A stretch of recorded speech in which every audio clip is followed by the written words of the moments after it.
So people talk about old calendar and new calendar.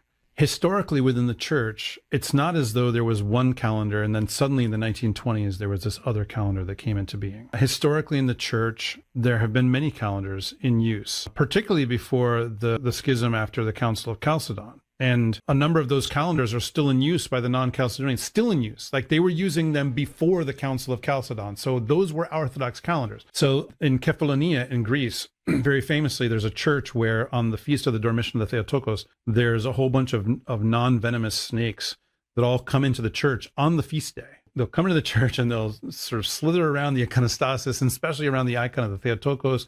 And the custom is that they're there to celebrate the feast. What's really interesting is that when in Kefalonia, when they switched from the so-called old calendar to the so-called new calendar, the snakes switched too. It's very weird, right? Somehow the snakes like knew to show up 13 days earlier, the next year or something like this. And again, that doesn't prove that one calendar or the other is quote unquote correct. The point is that when the people of God are worshiping God and following the order set by their bishop, then God responds.